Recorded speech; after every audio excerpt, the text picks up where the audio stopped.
मित्रों, आज हम जानने का प्रयास करेंगे कि शरीर छोड़ने के बाद आत्मा कहाँ पहुँच जाती है। वेद, स्मृति और पुराणों के अनुसार आत्मा की गति और उसके किसी लोक में पहुँचने का वर्णन अलग अलग मिलता है।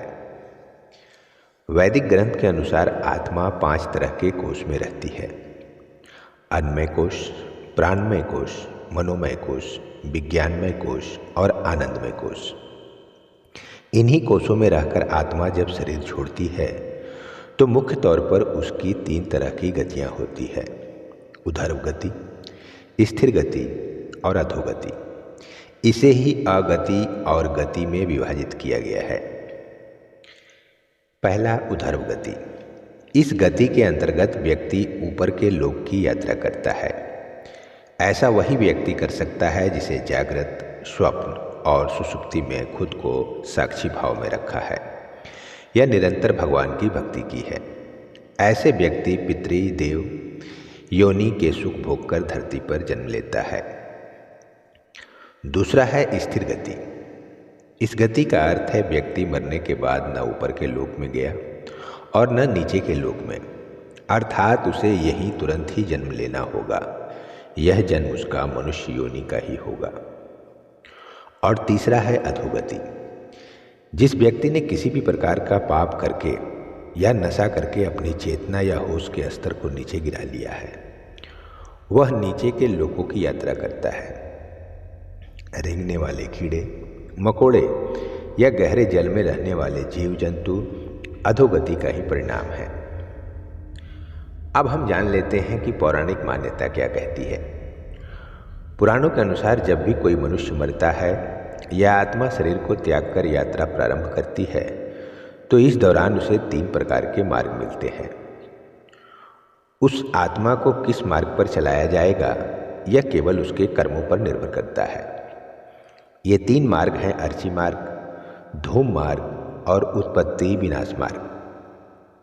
अर्ची मार्ग ब्रह्मलोक और देवलोक की यात्रा के लिए होता है, वहीं धूम मार्ग पितृलोक की यात्रा पर ले जाता है और उत्पत्ति विनाश मार्ग नरक की यात्रा के लिए है। हालांकि सभी मार्ग से की गई आत्माओं को कुछ काल भिन्न लोक में रहने के बाद पुनः मृत्यु लोक में आना पड़ता है। अधिकतर आत्माओं को यहीं जन्म लेना और यहीं मरकर पुनः जन्म लेना होता है। यजुर्वेद में कहा गया है कि शरीर छोड़ने के पश्चात जिन्होंने तप ध्यान किया है वे ब्रह्मलोक चले जाते हैं, अर्थात ब्रह्मलीन हो जाते हैं। कुछ सत्कर्म करने वाले भक्तजन स्वर्ग चले जाते हैं। स्वर्ग अर्थात वे देव बन जाते हैं। राक्षसी कर्म करने वाले कुछ प्रेत योनि में अनंत काल तक भटकते रहते हैं और कुछ पुनः धरती पर जन्म ले लेते हैं। जन्म लेने वालों में भी जरूरी नहीं कि वे मनुष्य योनि में ही जन्म लें। इससे पूर्व ये सभी पितृलोक में रहते हैं, वहीं उनका न्याय होता है। आत्मा 17 दिन तक यात्रा करने के पश्चात 18वें दिन यमपुरी पहुंचती है। गरुड़ पुराण में यमपुरी के इस रास्ते में बैतरणी नदी का उल्लेख मिलता है। बैतरणी नदी विष्ठा और रक्त से भरी हुई है। जिसने गाय को दान किया है वह इस बैतरणी नदी को आसानी से पार कर यमलोक पहुंच जाता है, अन्यथा इस नदी में वे डूबते रहते हैं और यमदूत उन्हें निकालकर धक्का देते रहते हैं। यमपुरी पहुंचने के बाद आत्मा पुष्पोदका नामक एक और नदी के पास पहुंच जाती है, जिसका जल स्वच्छ होता है और जिसमें कमल के फूल खिले रहते हैं। इसी नदी के किनारे छायादार बड़ का एक वृक्ष है, जहां आत्मा थोड़ी देर विश्राम करती है। यहीं पर उसके पुत्रों या परिजनों द्वारा किए गए पिंडदान और तर्पण का भोजन मिलता है, जिससे उसमें पुनः शक्ति का संचार होता है। यमलोक के 4 द्वार हैं। 4 मुख्य द्वारों में से दक्षिण के द्वार से पापियों का प्रवेश होता है। यम नियम का पालन नहीं करने वाले निश्चित ही इस द्वार में प्रवेश करके कम से कम 100 वर्षों तक कष्ट झेलते हैं। पश्चिम का द्वार ऐसे जीवों का प्रवेश होता है जिन्होंने दान पुण्य किया हो, धर्म की रक्षा की हो और तीर्थों में प्यान त्यागे हों। उत्तर के द्वार से वही आत्मा प्रवेश करती है जिसने जीवन में माता पिता की खूब सेवा की हो, हमेशा सत्य बोला हो और हमेशा मन वचन कर्म से अहिंसक हो।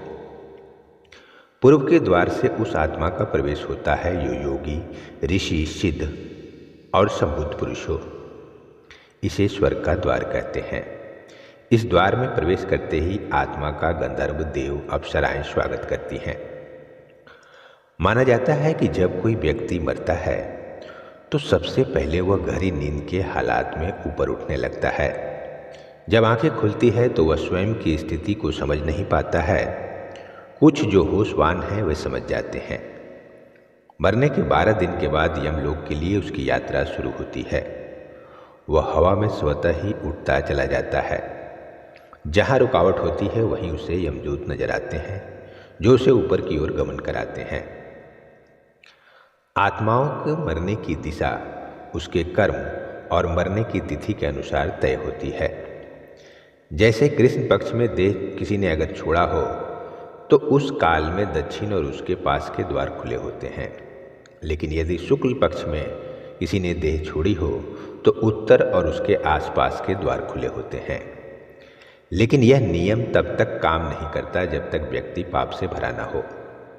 शुक्ल में मरकर भी वह दक्षिण दिशा में गमन करता है। इसके अलावा उत्तरायण और दक्षिणायन सबसे ज़्यादा महत्वपूर्ण होता है।